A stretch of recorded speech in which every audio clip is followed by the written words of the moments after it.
that used to repeat the same kind of sentence all the time because she wanted our classroom to kind of learn it by heart. And the sentence was, do not stick with just one story. One story always has more than one perspective. She used to repeat this really almost every class, that we learn by heart, that she will start a sentence and then the classroom will continue after her, that it was like a curse, and everyone was like, well, we still know it. Anyway, I used to believe that this sentence it was advice for journalists, because yes, it is dangerous for journalists to stick with just one angle of the story, because if we do that, we create stereotypes, we create bias and misrepresentation that somehow shapes our society. But today, I understand that this goes farther, and it has to be related with you and with me. I believe that when we stick to just one single story, we demonstrate our lack of imagination and creativity. And this lack of imagination can be deadly for some of us. For example, when a black man in the US kill a black man because he's jogging around the neighborhood and they think that he's going to raid their houses. Or when a white woman screams like crazy, out of control in Central Park in New York because she sees a black guy walking around and she thinks, oh, he's gonna rob me. So how imaginative or creative are these people? I believe that racism and all these problems that we have as a society, violence, are based in lack of imagination. And it's this lack of imagination that has taken us where we are today.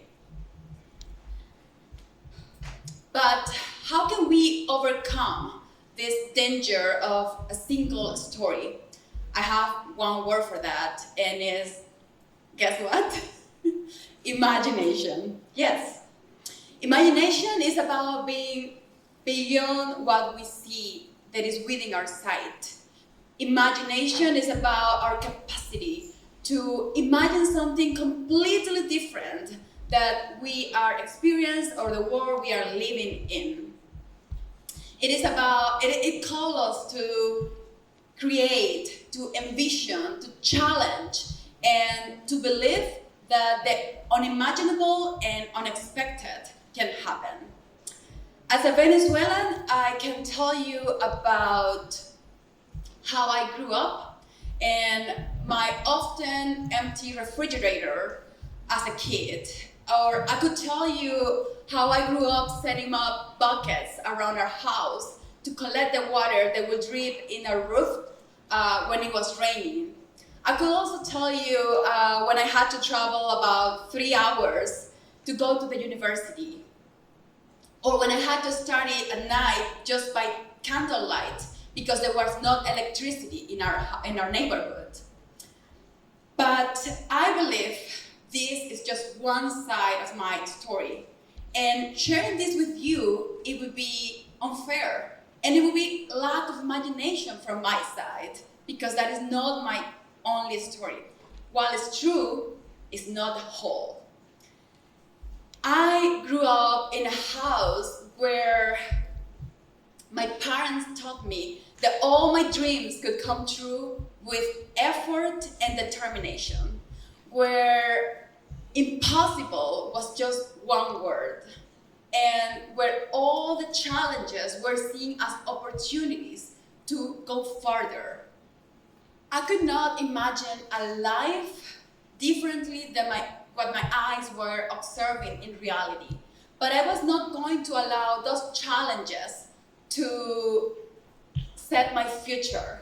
Instead, I was going to allow myself and be brave enough to reimagine my future and reimagine the future I wanted to. Not for what it was expected from a girl growing up in Petare, the the most dangerous neighborhood in Latin America, but to reimagine what I wanted for myself. If you have heard about Oprah Winfrey, she recalls in an interview that her grandmother used to tell her, you have to learn how to do this, the chores of the house, because one day you would do that. And this grandmother had this dream for her granddaughter because that was the life she had lived. But she dreamt that her granddaughter would find a family house where she could work for some white good folks who allowed her to take the leftover from the dinner table home. But Oprah dared to believe that she could be something else, that she could be someone else, that it was not even seen in the society she was living in as a Black woman. Today, this Black woman, influential and powerful, regrets that her grandmother did not live enough to see some of the white good folks working for her. For some of us, imagining is an act of survival. As we are here gathered today, the invasion of Russia in Ukraine continues to claim the lives of millions of people, most of them children. While Putin's lack of imagination and creativity kills and destroys Ukrainians, 10 million of Ukrainian refugees have had no choice but to leave their country and reimagine their futures and their life in other borders. Yes, for some of us, imagining is an act of survival. This lack of imagination is killing us. But I believe that while the lack of imagination of others kills and destroys, also has made us stronger, has made us to be reborn and to believe and to show up for ourselves and to go and to find other opportunities. This was what really pushed me and led me to be born again 4 years ago when I left Venezuela and became not as a Venezuelan citizen, but as a world citizen. So yeah, what does influence our imagination? Our imagination is influenced by what we see, what we listen, what we are surrounded with.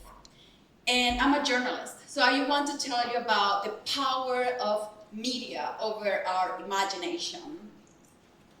Yes, however, the current media is not representative of the society we see around. Most of newsrooms in the United States has remained white and male. Most of newsrooms in Germany, where most of the population is migrant, are not represented in the editors-in-chief of newsrooms. I am part of the editorial team of Unbiased News. And a year ago, we launched our newsroom because we imagine journalism made differently. We want to believe that journalism and newsrooms must represent the society in the audience it serves. We dare to empower local journalists. While they are being silenced by legacy media, we empower them, we tell their stories, and we are all-women team, where in a world where white male are at the top of the newsrooms. I believe that imagination takes courage and creativity. The boldness to expect that great things can happen.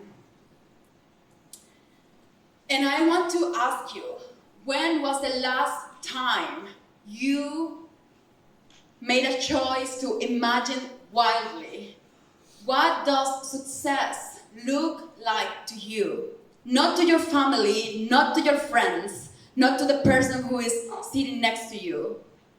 What does it look to you?